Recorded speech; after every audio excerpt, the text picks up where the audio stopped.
Jazakallah khair Ustaz Budi. Bismillahirrahmanirrahim. Assalamualaikum warahmatullahi wabarakatuh. Alhamdulillah, salatu wassalamu ala Rasulillah wa ala alihi wa ashabihi wa mawala. La haula wa la quwwata illa billah. Asyhadu an la ilaha illallah wahdahu la syarika lah. Wa asyhadu anna Muhammadan abduhu wa rasuluhu alladzi la nabiyya wa la rasula ba'da. Amma ba'd, fa inna asdaqal hadithi kitabullah wa khairal hadi hadi Muhammadin sallallahu alaihi wasallam. Allahumma akhrijna min zulumatil waham waftah lana abwabal ilm wa akrimna binuril fahm wa sahil akhlaqana bil hilm. Allahumma yassir wa la tu'assir wa inna taysira kulli asirin yasirun alaik. Rabbana zidna ilman warzuqna fahman walhiqna bisalihin birahmatika ya arhamar rahimin. Hadirin rahimani wa rahimakumullah. Segala puja, puji serta syukur selalu dan senantiasa kita panjatkan kehadirat Allah Subhanahu wa taala. Mudah-mudahan kita semua selalu dalam penjagaan Allah, dilindungi dan dijauhkan dari berbagai macam mara bahaya, baik mara bahaya dan musibah di dunia ini, terlebih lagi mara bahaya dan musibah di yaumul qiyamah. Salawat beriring salam tak lupa kita sampaikan kepada junjungan kita Nabi besar Muhammad sallallahu alaihi wasallam, kepada keluarga beliau, kepada para sahabat beliau dan juga kepada para pengikutnya. Yang mudah-mudahan kita semua masuk ke dalam barisan pengikut Rasulullah sallallahu alaihi wasallam yang besok di yaumul qiyamah mudah-mudahan kita semua bisa mendapatkan syafaat dari beliau. Amin ya rabbal alamin. Kita masih di surat Al-Lahab atau surat Al-Masad. Kita baca dulu. A'udzu billahi minasy syaithanir rajim.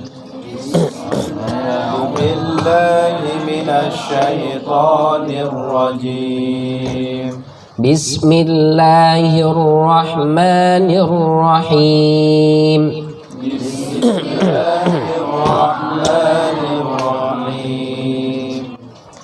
Tabbat yada abi lahabin wa tabb.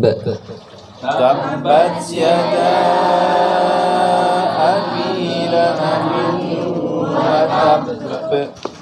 Ma aghna anhu maluhu wa ma kasab. Ma aghna anhu maluhu wa ma sayasla naran dzata lahab. Sayasla naran dzata lahab. Wa imra'atuhu hammalatal hatab. Wa imra'atuhu hammalatal hatab. Fi jidha hablum min masad. Fi jidha hablum min masad. Shadaqallahul azim. Kita kemarin sudah membahas ayat pertama tentang makna tabbat yada abi lahabi wa tab. Kita masuk ayat kedua. Ma aghna anhu maluhu wa ma kasab. Ma aghna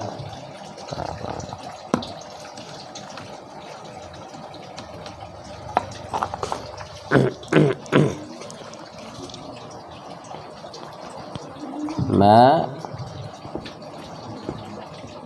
aghna anhu maluhu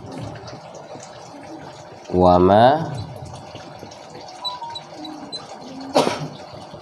kasaba. Ma dalam bahasa Arab itu maknanya banyak ya. Dia bisa apa yang namanya silah mausul, ada maknanya tidak nafiyah, ada maknanya apa ya. Jadi kalau mahaza, apa ini? Itu artinya pertanyaan, istifham. Ada ma bermakna berapa?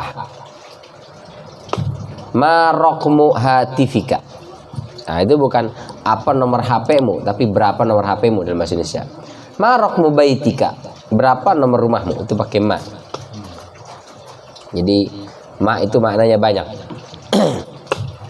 Lalu di sini ma plus dengan fi'il madhi, kata kerja bentuk lampau, ma aghna, ini artinya nafi, ya, tidaklah aghna dari kata ghaniya. Apa arti ghaniya? Ghaniya itu artinya cukup, bisa, mampu. Nah, disebut dengan ghani.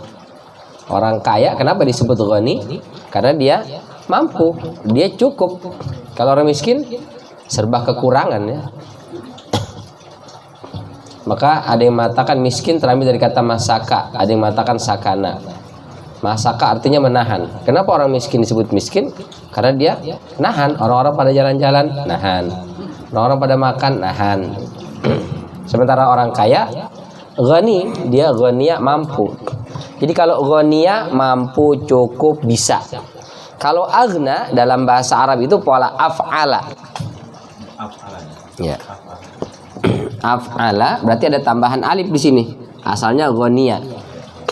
Tambahan alif af'ala ini maknanya bisa menjadi mekan.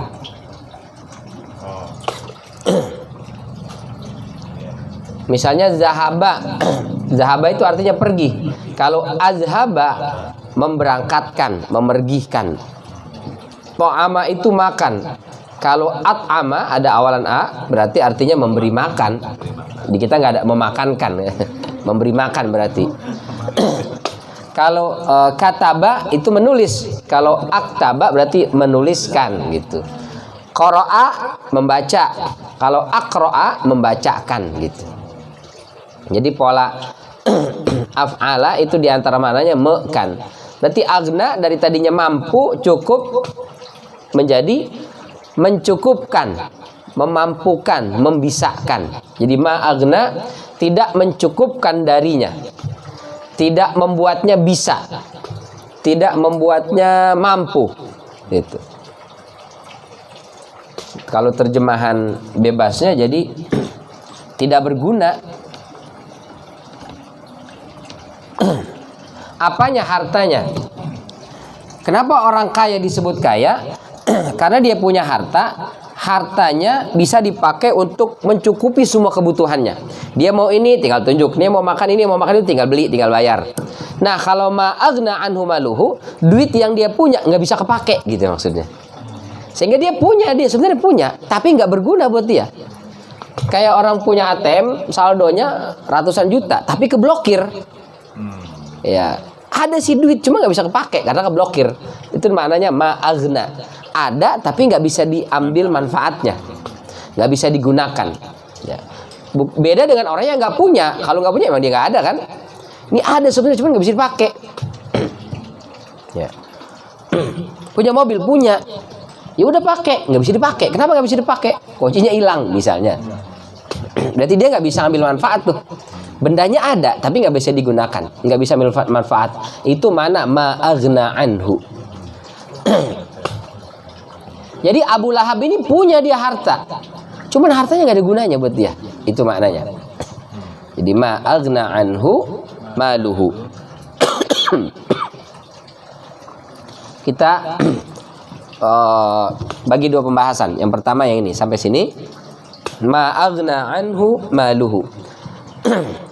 Tidak berguna, tidak berfaedah, tidak bermanfaat. Anhu darinya, maluhu. Apa arti maluhu? Harta. Terambil dari kata mala yamilu, mailan. Itu secara bahasa artinya condong, cenderung atau miring. Kenapa harta disebut dengan mal? Karena tamilu ilaihin nufus. Harta itu disebut dengan harta karena kecenderungan manusia selalu condong ingin mendapatkan dia, maka disebut mal. Tamilu ilaihin nufus. Kalau kata Bang Haji Roma, tiada seorang pun yang tidak suka. Gimana lagunya itu? Sama yang bernama rupiah. Gimana lagunya? Kira-kira begitulah. Semua orang pasti suka namanya harta. Nggak ada yang nggak suka dengan harta. Ya. Saya tidak suka harta, Ustaz. Saya lebih suka dengan akhirat. Itu sebenarnya dia menyembunyikan kemalasan dia di balik kata-kata taat. Kamu kenapa ibadah nggak mau kerja? Saya lebih baik ibadah daripada kerja, Ustaz. Ini sebenarnya pemalas saja. Karena setiap manusia dia pasti secara fitrah dia suka dengan namanya harta. Dia suka dengan uang, dengan kemewahan, dengan tempat tinggal, segala macam suka. Cuman bedanya berlebihan apa tidak gitu. Setiap manusia pasti zuyyina lin-nasi hubbush syahawat minan nisa wal banin wal qanatiril muqantarati minadh dhahabi wal fiddah wal khailil musawwamati wal an'ami wal harth. Dzalika mata'ul hayatid dunya. Surat apa itu? Ali Imran. Surat Ali Imran ayat 14. Boleh kita buka? Ali Imran ayat 14. Ali Imran ayat 14.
Nah, itu fitrah manusia pasti suka dengan yang namanya pernak-pernik dunia, diantaranya harta. Zuyyina lin-nasi hubbush syahawat.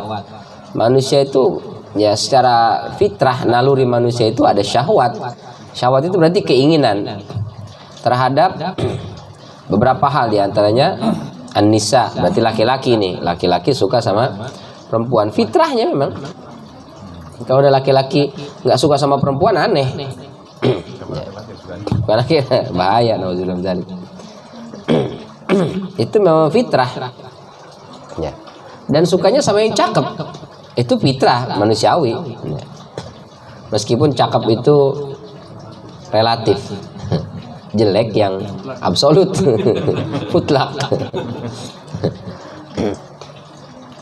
Tapi secara fitrah manusiawi, laki-laki selalu mencari yang cantik. Dan kita konsisten ya. Ketika kita masih muda kita cari yang cantik. Udah dewasa juga yang cantik. Udah tua pun carinya yang cantik. Tetap laki-laki, beda sama perempuan. Perempuan mah waktu dia masih muda dicari yang dewasa. Dia udah dewasa dicari yang mapan. Begitu dia mapan dicari yang tanggung jawab. Nggak konsisten kalau perempuan. Kalau kita laki-laki konsisten, Pak. Yang cantik aja terus pokoknya. Memang fitrahnya begitu. Perempuan suka dengan pernak-pernik perhiasan. Memang kode kodratnya begitu. Perempuan itu senang dengan yang indah-indah, pakaian, perhiasan. Makanya perhiasan emas dan perak dihalalkan buat perempuan. Laki-laki mah haram. Karena memang fitrahnya perempuan itu suka dengan itu. Jadi nggak ada wanita matre, itu nggak ada. Dasar perempuan matre, dia bukan matre. Memang itu sudah kodratnya. Tinggal kita sanggup apa enggak ngebeliinnya itu kan. Kalau tidak ya diam itu emas. Giliran dia minta emas cukup diam. Diam aja. Memang kodratnya. Suka dengan baju, ya, belanja. Meskipun baru kemarin dia beli baju, besok beli lagi, ya memang itu kodratnya. kita besok kondangan, tapi aku nggak punya baju. Dibuka lemari dari atas sampai bawah tuh baju dia semua tuh. Bilang nggak punya baju. Tapi memang begitu kodrat ya, kita beliin aja kalau ada duit Bapak. Ya apa? Warna ini belum ada kan tuh.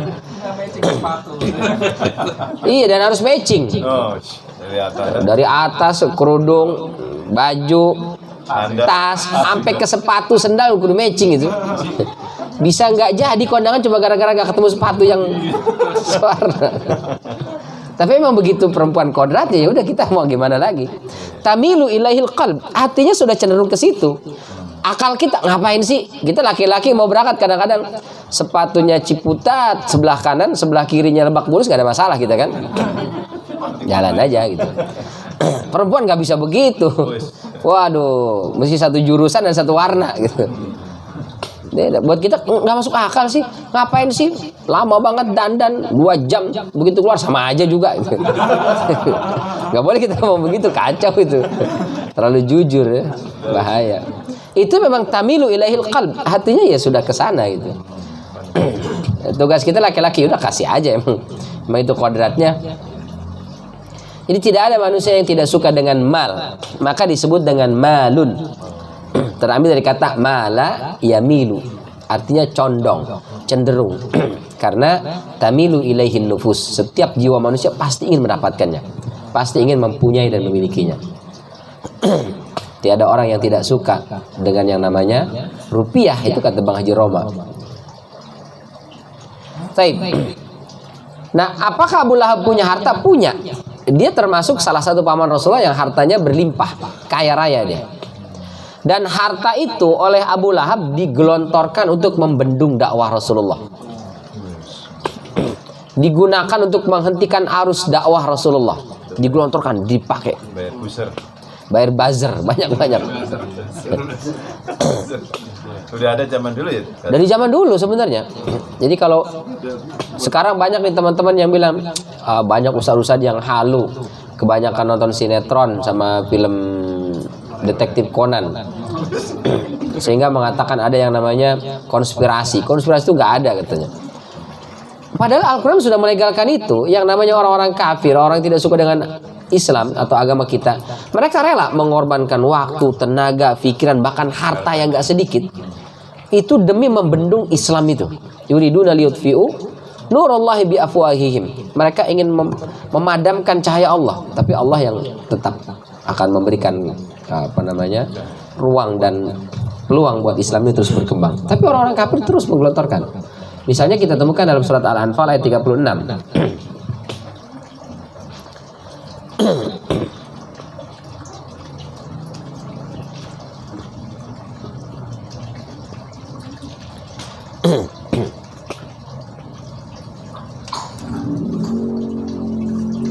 Jadi Allah yang bilang mereka menggelontorkan hartanya untuk membendung dakwah ini. Dia bayar ini, dia bayar itu. Dia bikin program ini, program itu.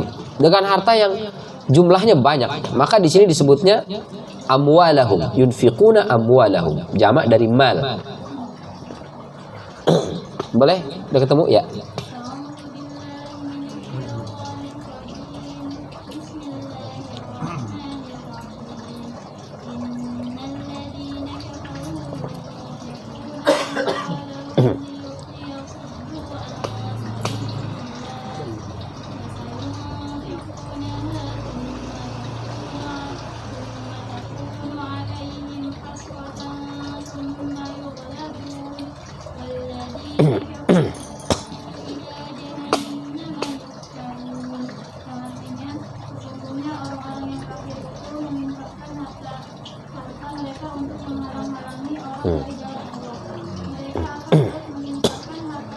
Mereka akan terus menginfakkan harta itu terus.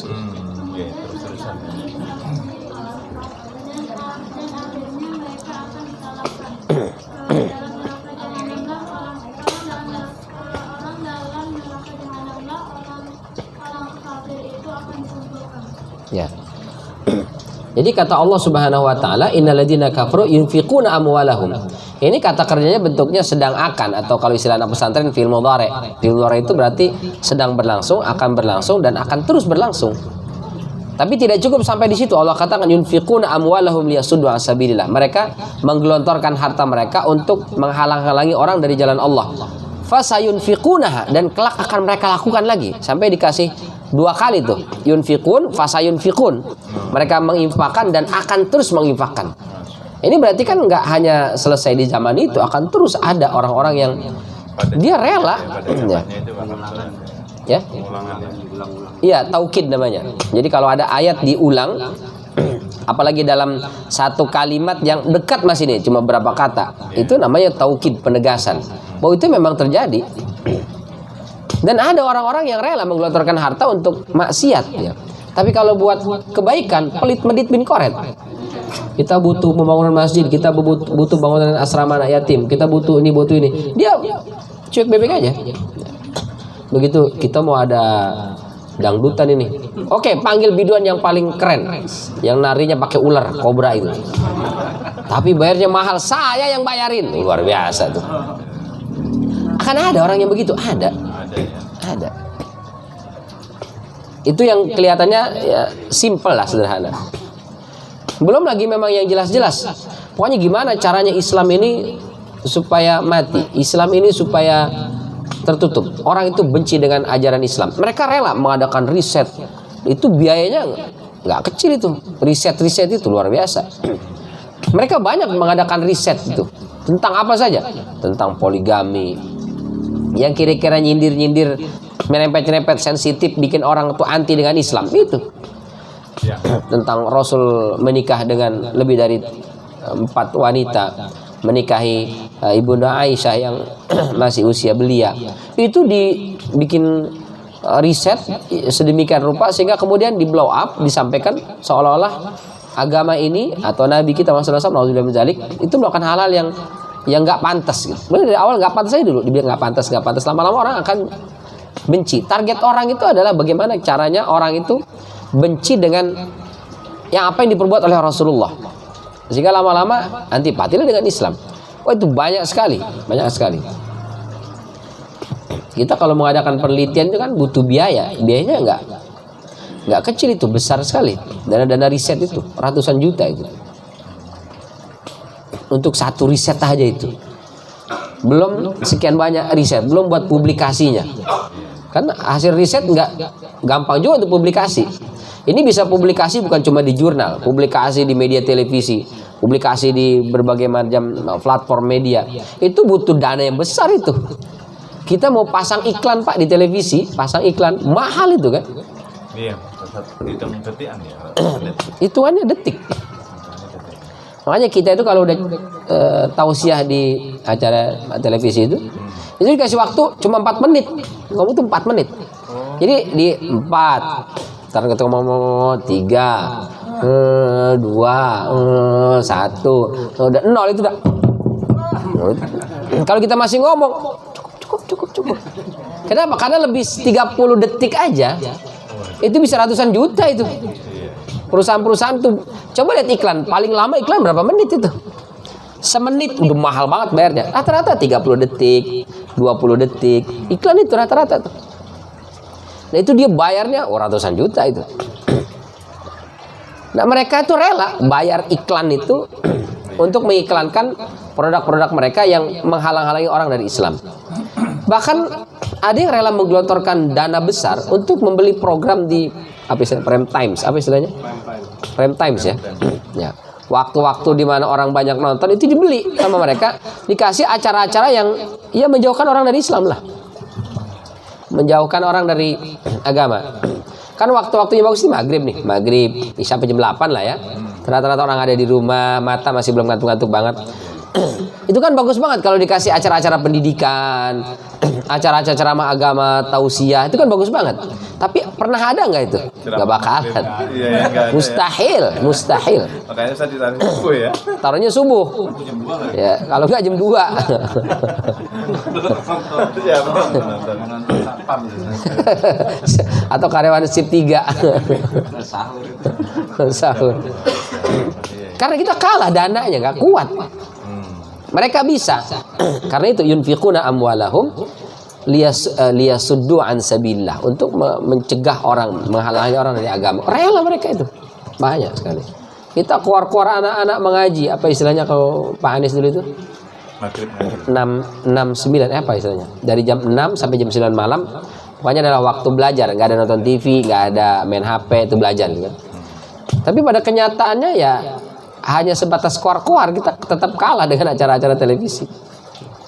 Nggak tahu sekarang sejak TV analog ditiadakan, ada biru semua TV-nya. Lagi di order.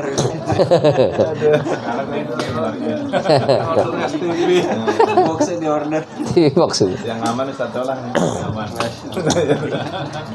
Enggak aneh. Mana lo begitu. Aman dari cubit lah. Jadi ini kata Allah, tapi kita nggak usah khawatir. Summa takunu alaihim hasrah. Pada akhirnya mereka tetap akan rugi. Jadi mereka itu bisnis yang tidak akan pernah menguntungkan. Cuma kan dampaknya tetap ada. Akan ada orang-orang yang terpengaruh, ada orang-orang yang teralihkan, itu pasti ada. Meskipun pada akhirnya dia kalah, itu memang Allah katakan summa yughlabun. Mereka pasti kalah. Tapi tetap sebelum sampai kalah itu ada orang-orang yang ke bawah itu. Ada orang yang terpengaruh itu. Pasti akan ada jadi korban. Nah, kita jangan sampai anak-anak kita, generasi kita yang jadi korban kan. Maka perlu ada orang yang teriak-teriak menyuarakan, perlu ada. Kayak apa, Citayam Fashion Week gitu. Fashion Show apa Fashion Week ya? Fashion Week ya. Itu kalau nggak ada yang teriak-teriak itu pasti akan berlanjut sampai sekarang. Anak-anak muda pada tidur di trotoar, laki perempuan, nauzubillah min zalik, nggak tahu gimana juntrungannya, mandi juga kagak itu kadang-kadang. Itu rusak generasi kita. Itu kalau nggak ada yang teriak-teriak tutup, akan ada tuh sampai sekarang. Karena masih ada orang-orang yang peduli, yang teriak-teriak itu akhirnya ditutup. Kalau nggak ada, nggak bakal. Kan polisi tanya, ini kenapa nggak dibiarkan acara ini? Kita nunggu, ada nggak pengaduan? Ini mereka gitu. Kalau ada pengaduan baru kita eksekusi. Kalau nggak ada pengaduan ya dibiarkan. Dan itu bisa terjadi karena ada orang-orang yang menggelontorkan dananya kan. Bahkan ada yang sampai membuat hak paten atau apa itu. La ilaha illallah. Jadi rela menggelontorkan harta untuk yasuddu an sabilillah. Dan itu dulu dilakukan oleh Abu Lahab. Kata Allah Subhanahu wa taala, "Ma aghna anhu maluhu." Tidak akan bisa itu, tidak akan berguna. Apa makna tidak berguna? Pertama, itu nggak akan berhasil gitu maksudnya. Itu tidak akan berhasil membuat semua orang terhalangi dari agama Allah. Meskipun ada beberapa yang terpengaruh, saya sampaikan tadi. Tapi pada akhirnya summa yughlabun, mereka akan kalah. Itu pertama mana ma aghna anhu maluhu. Nggak akan berhasil. Yang kedua, ma aghna anhu maluhu artinya hartanya itu tidak akan bisa menyelamatkan dia besok di yaumul hisab. Auzubillahi min dzalik. Dalam surat Al-Haqqah ayat 28 itu. Boleh kita buka surat Al-Haqqah ayat 28. Aghna anni maliyah.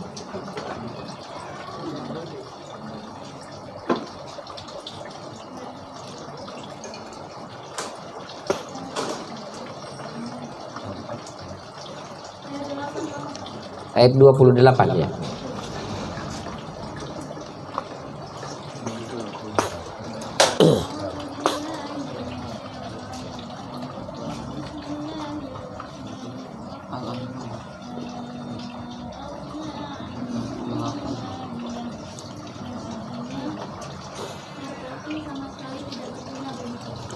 Ya, hartaku tidak berguna bagiku. Itu ungkapan itu disampaikan ketika di yaumul mahsyar. Ma aghna anni maliyah halaka anni sultaniyah. Lalu kata Allah, khudhuhu faghullu tsummal jahim sallu. Tarik, lemparkan dia, cemplungkan ke dalam neraka. Berarti harta yang selama ini dia gelontorkan, dia infakkan, itu nggak ada gunanya sama sekali. Nah, itu makna ma aghna anhu maluhu yang kedua, yaitu hari kiamat tidak berguna. Maka maknanya kalau orang-orang kafir saja mereka menggelontorkan hartanya untuk menghalang-halangi orang dari jalan Allah, maka kita menggelontorkan harta kita juga untuk memudahkan orang menuju jalan Allah, gitu sebaliknya. supaya harta itu berguna. Karena sekecil apapun harta yang kita infakkan di jalan Allah itu pasti berguna. Feedbacknya dapat kita rasakan di dunia dan akan dirasakan di akhirat. Sementara orang-orang yang menggelontorkan hartanya di jalan maksiat, dunia akhirat dia nggak dapat feedbacknya. Dia akan rugi, bangkrut. Dia tidak akan mendapatkan kesenangan dan kebahagiaan. Mungkin dia dapat kepuasan sesaat, tapi tidak akan mendatangkan kebahagiaan. Misalnya dia mau pencalonan anggota dewan atau misalnya pejabat publik lah. Dia gelontorkan harta sebanyak-banyaknya, dia bayar semua orang supaya milih dia. Mungkin dia bisa dapat, tapi setelah itu tidak akan ada keberkahan. Dia tidak akan hidupnya bahagia, itu nggak akan tenang gitu. Itu kalau menang ya, apalagi kalau kalah. Oh, kalau kalah stres, keluar rumah pakai kolor doang gitu. Dia sudah gelontorkan harta, bangun ini bangun itu, berikan sini bahkan situ, ternyata gagal. Sampai ada yang ditarik lagi tuh. Dia ngasih karpet ke musola, ke masjid, dibawa lagi. La ilaha illallah. Jadi nggak ada manfaatnya. Ma'agna anhu maluhu. Di dunia nggak dapat, di akhirat apalagi, nauzubillah min dzalik. Sebaliknya kalau kita belanjakan di jalan Allah Subhanahu wa taala, di dunia pasti dapat, di akhirat juga pasti dapat. Di dunia itu pasti dapat. Allah akan balikin lah, dan balikinnya 10 kali lipat kan. 10 kali lipat Allah balikin ke kita, Masya Allah. Itu minimal itu. Bisa sampai 700 kali lipat. Ini kita mungkin nyumbang cuma 1000 perak, tapi Allah balikin di dunia 700.000. Masya Allah. Minimal ceban aja, minimal ceban. Itu pasti kalau kita yakin. Tapi jangan ditungguin. Jadi yakin bukan berarti harus nungguin. Mana udah 3 hari saya tungguin kok belum ada ini.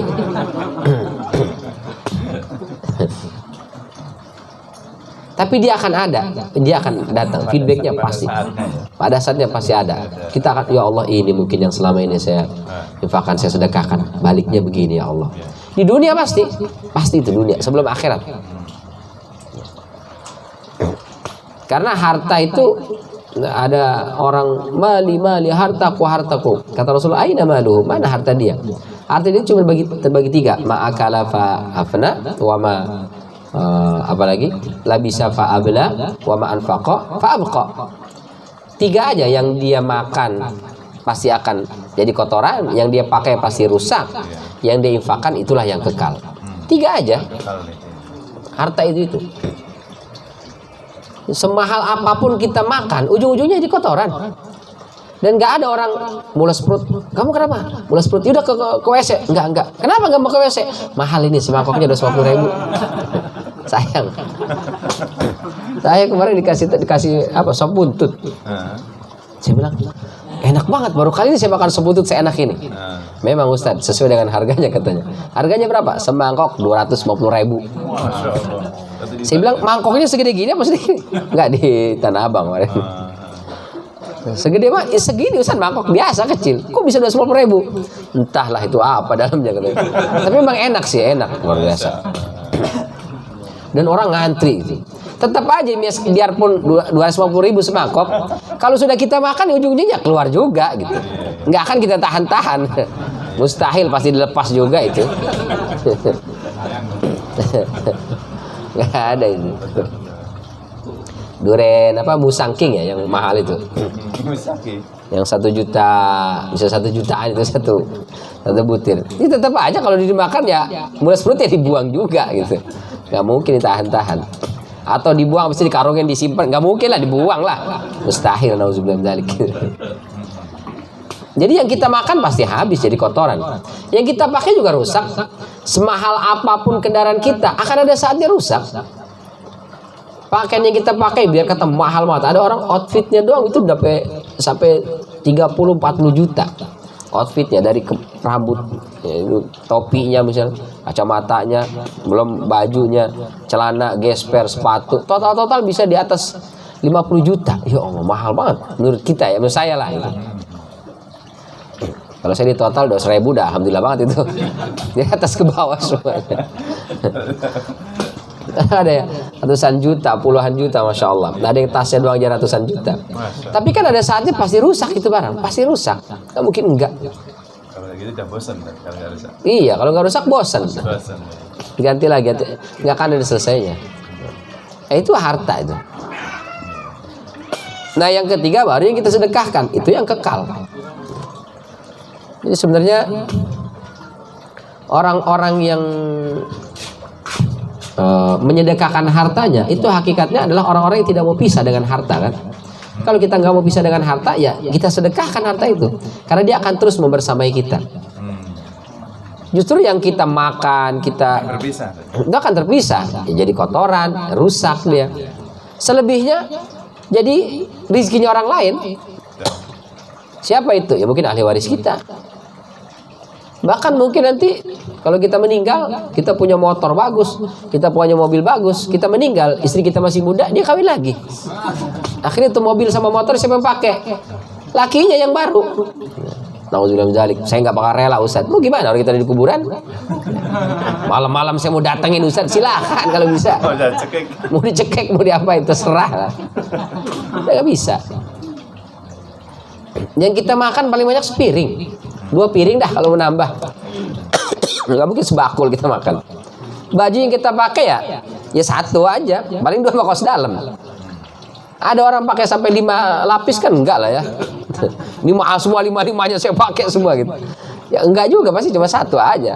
Dia punya lebih dari 1 rumah, tetap aja tidur mah di 1 rumah kan. Nggak mungkin 3-3-nya tempat-tempatnya. Jadi kadang berlebihan kita mengejar harta sampai melupakan untuk menginfakannya di jalan Allah Subhanahu wa taala. Dan harta ini luar biasa ya. Rasul katakan nanti ada 4 hal yang akan ditanya di hari kiamat. 3 itu pertanyaannya cuma 1, tapi harta pertanyaannya 2 kan. Pertama, an umrihi fima afnah, umur kau habiskan untuk apa. Setelah itu anja sadihi fima ablah, fisik tubuhmu dari ujung rambut sampai kaki kau pakai untuk apa. Terus an ilmihi ma amila bih, ilmu diamalkan untuk apa. Tapi giliran harta, min aina tasabahu wa fima anfaqah, bagaimana cara kau mendapatkannya, terus kemana kau akan belanjakannya. Itu dua-duanya ditanya tuh. Debit kreditnya itu apa, kredit debit apa debit kredit. Cuman kita bilangnya debit kredit ya. Jadi otaknya debit. Biasanya kan kredit dulu baru debit. Terima dulu baru keluarin. Ini enggak ngeluarin dulu. Ntar terimanya gimana? Urusan belakangan, yang penting ada aja dulu kan gitu. Ngutang aja dulu gitu. Jadi ada 4 model tuh. Diperoleh dengan cara haram, dibelanjakan pada yang haram, dosa. Yang kedua, diperolehnya halal, dibelanjainnya haram, dosa juga. Yang ketiga, diperolehnya haram, dibelanjakannya halal, juga dosa tuh. 3 model ini semuanya masuk neraka. Yang terakhir, didapetinnya dengan yang halal, dibelanjakan yang halal, itu yang selamat. Cuma 1, dan itu yang berat ya. Banyak yang bilang, Ustaz mau cari harta yang halal, jangankan yang halal, yang haram aja susah. Terus yang halal susah dong, susah. Yang haram susah. Ya dua-duanya susah, ya cari yang halal dong. Ini halal susah, haram susah. Ngapa ngambil yang haram? Ya mendingan halal kan. Banyak yang ngejar yang haram ya. Kecuali yang haram gampang, masih mending lah ya. Meskipun janganlah, mestinya nggak boleh. Nah, orang-orang yang tidak mau membelanjakan hartanya di jalan Allah, ini Allah ancam nih dalam surat At-Taubah 34-35. Walladzina yaknizuna adh-dhahaba wal fiddah wa la yunfiqunaha fi sabilillah fabashshirhum bi'adzabin alim yauma yuhma 'alaiha fi nari jahannam fatukwa biha jibahuhum. Boleh, siapa yang udah ketemu baca? At-Taubah ayat 34-35.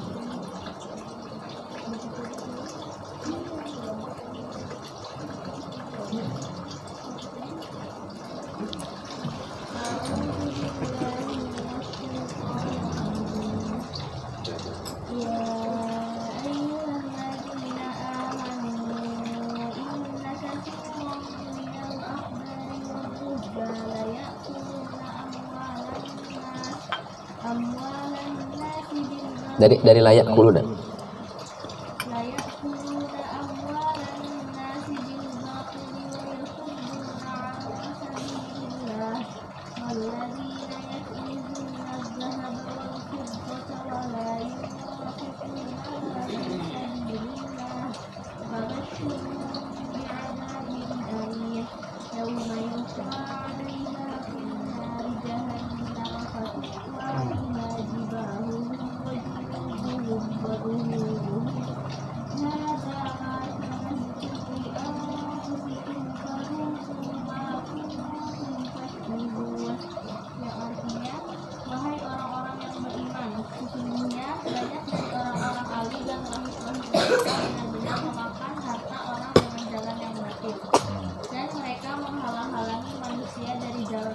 Dan orang-orang yang menyimpan emas dan perak dan tidak menginfakkannya di jalan Allah, maka berikanlah kabar gembira kepada mereka bahwa mereka akan mendapat azab yang pedih.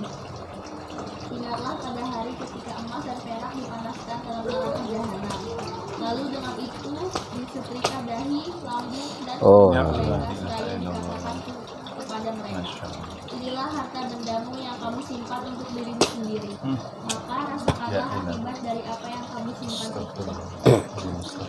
Jadi orang-orang yang menimbun harta emas dan perak itu kata Allah kalau tidak diinfakkan, dikeluarkan di jalan Allah Subhanahu wa taala, kasih tahu dia dapat siksa yang alim. Jadi siksa itu ada azabun alim, ada azabun syadid, ada azabun azim. Kalau syadid itu lebih ke bentuk siksanya sangat ngeri, sangat dahsyat. Sementara azim itu secara umum neraka itu begitu mengerikan. Tapi kalau syadid itu ke personnya, bentuk siksanya ngeri. Bukan cuma dipukul, dicambuk, bukan. Dipukul sampai hancur, dibacok sampai putus-putus seluruh badannya itu, dibakar sampai hangus tersisa tulang belulangnya, bahkan tulang pun hancur remuk. Itu syadid. Tapi kalau alim itu lebih kerasanya itu, rasanya sakitnya begitu luar biasa. Itu disebutnya azabun alim, rasanya lebih kerasa.